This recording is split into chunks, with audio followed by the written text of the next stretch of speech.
welcome back to Just One Question.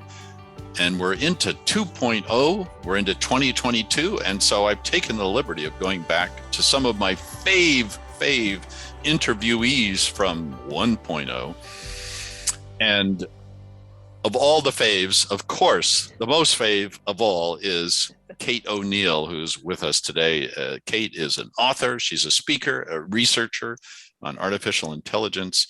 Her most recent book is A Future So Bright.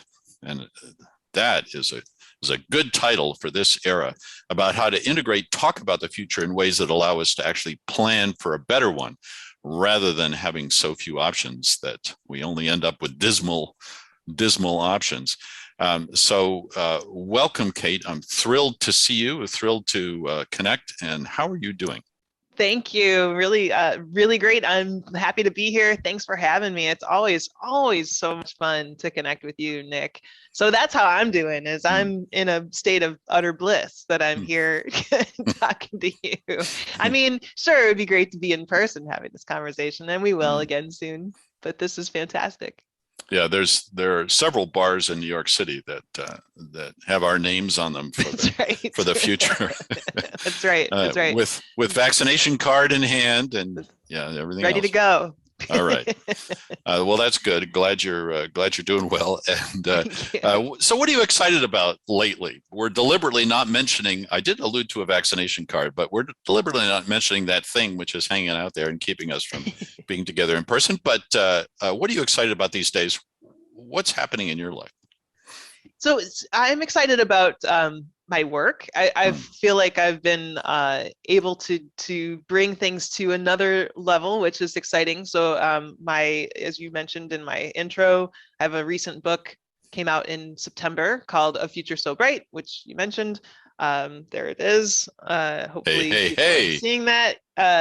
The subtitle is How Strategic Optimism and Meaningful Innovation Can Restore Our Humanity and Save the World. So, a little bit of a bold claim there. But along with that, it's been part of reshaping the framework of my work. So my work has been around the intersection of technology and humanity for these last decade, 12 years or so.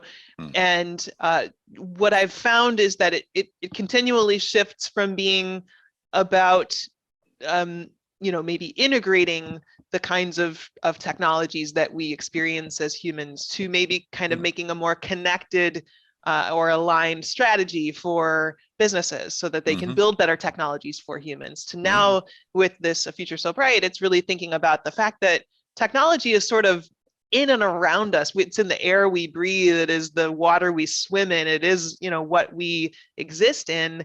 And so we have to think in a more sort of all-encompassing way to get ourselves from here to there, to where we can solve the whole connected universe of problems that face us. For everything from the climate crisis to geopolitical upheaval, to the future of work and jobs that intelligent automation is kind of looming over, to misinformation and disinformation, sort of privacy crisis, like all of these different issues, which, when I list them, it sounds anything but bright for the future. A lot of things going on there, but and that's not to talk about the pandemic and all of the associated stuff going on there. But I think what's important about all that is that we actually do have ways to approach each of those problems. And many of the ways we can approach each of those problems are ways that we can approach more than one of those problems. So today, what I'm excited about is that my company, KO Insights, has launched the 2022 KO Insights Technology and Culture Trends Map. And it's a big launch today. What's funny is that Edelman is launching their trust barometer today, and I didn't notice that we were doing it on the same day. But I'm kind of excited about that because Edelman's trust barometer is a really great tool, and I'm sort of looking at that like, hey, this is kind of what KO Insights 2022 or our trend map is turning into. This is the work that guides us throughout the year and that informs what we do throughout the year. So to illustrate what I mean about the interconnectedness of some of these trends, one of the trends that we have identified is the COVID to climate transfer. So there's a lot of momentum that's happened around the last couple of years with digital transformation and with trying to use some of the tools and technologies that we have to beat COVID and to try to create better conditions for people as we live with this pandemic. But a lot of that momentum is actually, excuse me, the same kind of momentum that we'll need to be able to deal effectively with the climate crisis. So what I'm seeing is an awful lot of discourse over the last couple of years about how do we make sure we're using that momentum and swinging it the moment we can away from solving acute pandemic crisis to moving that momentum over just a notch and starting to address more head-on the climate crisis.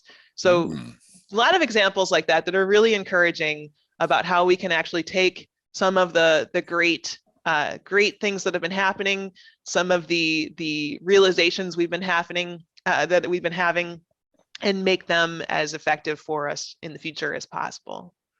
Wonderful. I can't resist following up then with just one more question, which is, are you talking about specific technologies that turned out to be useful with COVID, which might be useful in the climate change? Are you talking about approaches to solving problems, or a mixture of both?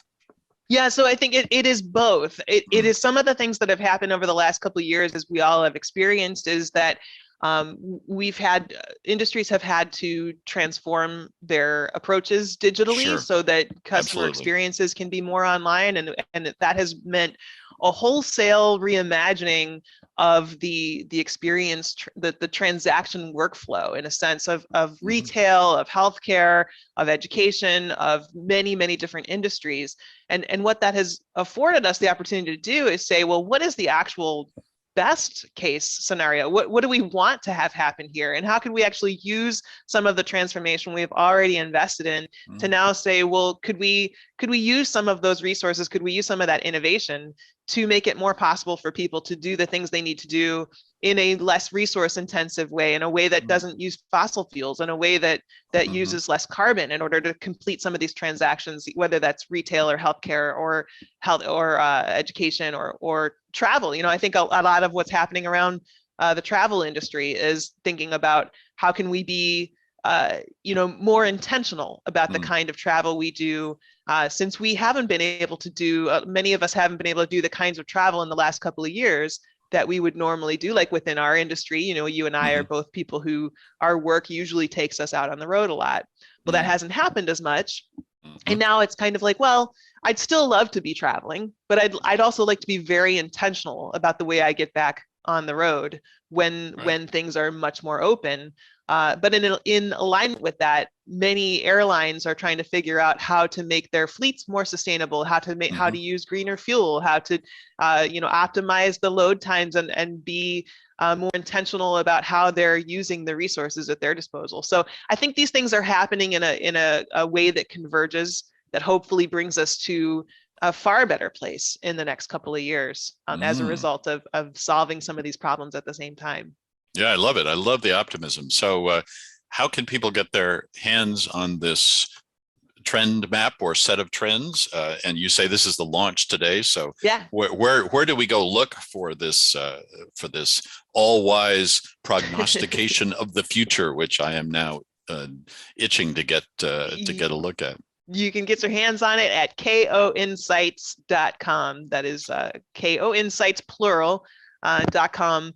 And that'll be on the insights area of the site. So it's in the blog in a sense. But yeah, we're launching that today. We're sharing that all over social media, so you may well see it show up in your feeds as well. Fantastic. Go find it and use it. Also can find, of course, links to A Future So Bright over there on koinsights.com. Well, good luck with both those ventures. Thank you. Always wonderful to see you. And thanks for being on Just a Couple of Questions. Thank you, Nick. It's always such a treat.